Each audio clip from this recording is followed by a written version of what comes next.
가녀린 줄기가 피어낸 풍성하고 붉은 꽃. 꽃무릇 수십만 송이가 하늘로 긴 꽃대를 드리웠습니다. 꽃무릇은 잎이 진 후에야 비로소 꽃이 펴 꽃과 잎이 영원히 만날 수 없는 슬픈 사연도 가지고 있습니다. 이 꽃말이 이별의 슬픔이라고 하더라고요. 근데 그 꽃말에 어울리지 않게 꽃이 너무 예쁜 것 같아요. 이별은 슬프잖아요. 근데 꽃은 너무 예뻐요. 꽃무릇 군락은 사찰 입구뿐 아니라 도솔천 물길과 산 골짜기를 따라서도 이어집니다.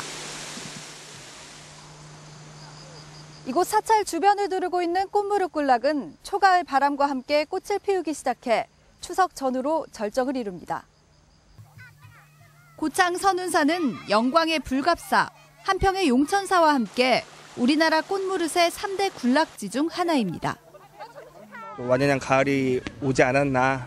거기에 또 이렇게 꽃도 예쁘게 펴가지고 더 이렇게 좀 가을 분위기가 많이 나는 것 같아요. 산사를 두른 꽃무릇 군락이 단풍이 시작되기 직전의 산을 먼저 물들이며 초가을의 풍경을 장식하고 있습니다. MBC 뉴스 김하연입니다. 흉물처럼 방치됐던 정읍 내장산의 관광호텔이 철거되고 새 호텔이 들어섭니다. 내장산이 사계절 관광지로 발돋움하는 계기가 될 것으로 기대를 모았습니다. 박찬익 기자의 보도입니다.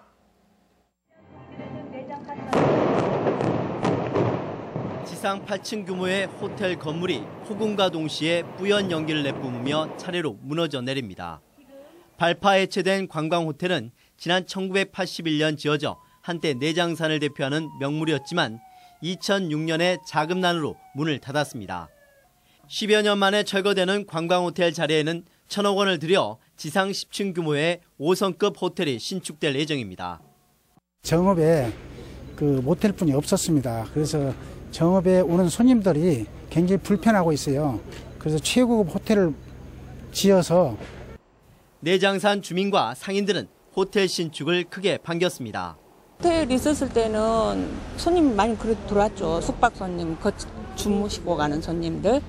정읍시는 호텔이 오는 2017년 개장함에 따라 콘도와 연수원, 골프장 등을 갖춘 종합 레저 휴양시설인 내장산 리조트 조성에 탄력을 받을 것으로 기대했습니다.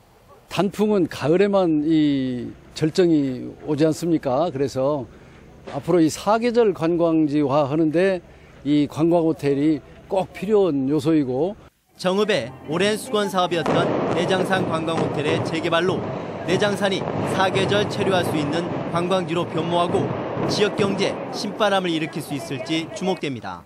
MBC 뉴스 박찬익입니다. 총선을 앞둔 11명의 도내 국회의원들에게 가장 큰 관심은 공천입니다. 진통 끝에 새정치연합 중앙위를 통과한 공천제를 놓고 의원들의 셈법이 복잡해졌는데요. 가장 예민한 선거 기여도를 들여다봤습니다. 이창익 기자가 보도합니다.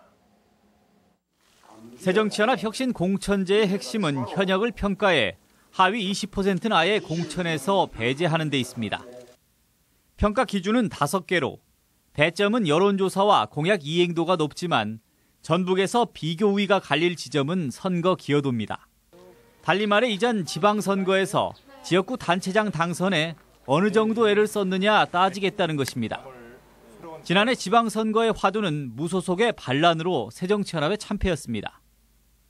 김제 이건식 시장이 무소속으로 내리 3선 단체장이 되는 동안 최규성 의원은 힘 한 번 쓰지 못했고 완주에서까지 역풍을 맞았습니다. 지난 무주 장실 임실의 박민수 의원은 무려 3곳에서 상대 후보가 당선됐고 무주 역시 자신이 공천하고도 반대운동에 나서 눈총을 받기도 했습니다. 여기에 익산 이춘석 전정희 의원도 재선 단체장을 당선시키지 못했고 김춘진 의원 역시 한 축인 부안을 놓쳐 평가에서 자유스럽지 못합니다. 물론 선거구 재조정이란 변수가 여전히 남아있지만 앞서 언급했던 의원들의 심기가 편할 리가 없습니다. 지난번 선거 때 당선된 사람이 몇 명이나 있습니까? 현역 의원들로서는 당연히 부담을 느낄 수밖에 없는 상황 아니겠어요? 선거 기여도는 후보 간 배점 차에 따라 당내 후보 공천에 판도를 뒤흔들 수도 있어 총선을 좌우할 변수로 떠오르고 있습니다. MBC 뉴스 이창익입니다. 예초기는 조작이 쉬워서 성묘객이 늘어나는 요즘 잡초를 제거하기 위해서 흔히 사용됩니다. 하지만 방심하면 신체가 절단되는 중상을 입게 돼 사용에 각별한 주의가 필요합니다. 보도에 강동엽 기자입니다. 김옥득 씨는 지난 13일 가족들과 벌초에 나섰다가 끔찍한 사고를 당했습니다. 예초기를 정비한 뒤 시동을 걸었는데 그만 날이 김 씨의 오른발을 지나간 겁니다. 결국 발가락 일부가 잘려나가는 중상을 입어 수술까지 받았습니다. 땅을 툭 치면서 이 발등을 때린 거죠, 칼날이. 그래서 이렇게 막 벗겨놓고 보니까는 한 반절 정도 파고 들어가 버렸어요. 벌초를 나는 추석 직전에 예초기 사고가 집중되는데 특히 예초기 보급이 늘면서 사고 건수 역시 해마다 급증하고 있습니다. 지난 2013년 11건에 불과했던 도내 예초기 안전 사고 건수가 올해는 본격적인 성묘를 앞둔 현재 2배 넘게 증가했습니다.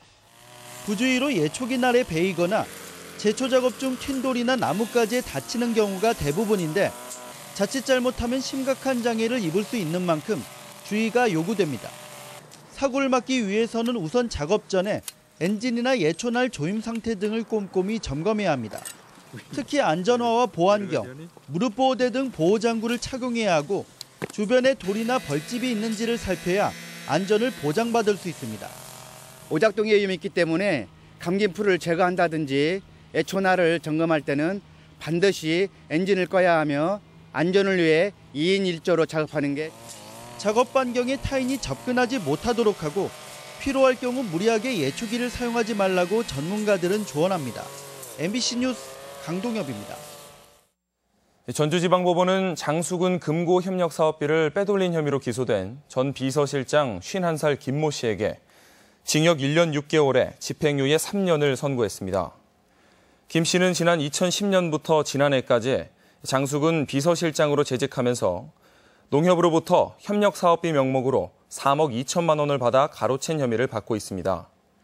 한편 협력 사업비를 예산에 편성하지 않아 직무유기죄로 기소된 장재영 전 장수 군수에게는 무죄가 선고됐습니다. 전라북도 과학축전이 개막해 사흘간 도청사에서 열립니다. 상상하라 꿈이 시작되는 전북 과학의 미래라는 주제로 열리는 이번 과학축전에는 도내 연구기관과 학교, 기업, 단체 등 총 100여 곳이 참여했습니다. 특히 올해는 테마를 59개로 늘리고 가상 스튜디오와 3D 프린팅 체험관, 로봇 페스티벌 등 가족이 다 함께 즐길 수 있는 프로그램이 눈길을 끌고 있습니다. 이어서 우리 지역의 행사와 문화 소식입니다. 한옥마을 난타 페스티벌이 오늘과 내일 전주 소리문화관에서 펼쳐집니다. 한국사진작가협회 전주지부는 오늘 덕진공원 시민갤러리에서 2015 전주 연꽃 촬영대회 시상식을 갖고 24일까지 작품을 전시합니다. 호남 전통예술원의 공연이 오늘 전주시청 앞 노송광장에서 열립니다. 군산지역 음악동호회 뮤직포유가 오늘 은파 호수공원 내 뮤직포유 카페에서 토요음악회를 갖습니다. 전북 맹아학교 학생미술작품 전시회가 내일까지 전북대 예술진흥관에서 마련됩니다. 올해로 파르치를 맞는 선운문화제가 오늘과 내일 고창 선운사 도립공원 일원에서 펼쳐집니다. 세계의 명견들을 한자리에서 볼 수 있는 익산 국제도그쇼가 내일 공설운동장에서 열립니다. 수익금의 10%를 저소득층에게 기부하는 평화마을장터가 오늘 평화도서관 앞 신성공원에서 열립니다. 제3회 지난 사람 한마음 큰 잔치가 오늘 전주시 아중중학교 운동장에서 열립니다. 제6회 춘포 면민의 날 기념행사가 오늘 익산 천서초등학교 운동장에서 있습니다. 9월 19일 토요일 전북권 날씨입니다. 주말인 오늘 전라북도 지역은 대체로 맑고 건조한 날씨를 보이겠습니다. 낮 최고 기온은 전주 28도, 무주 27도, 군산 26도 등 26도에서 28도의 분포로 어제와 비슷하겠습니다. 바다의 물결은 서해남부 전해상에서 0.5에서 1m로 일겠습니다.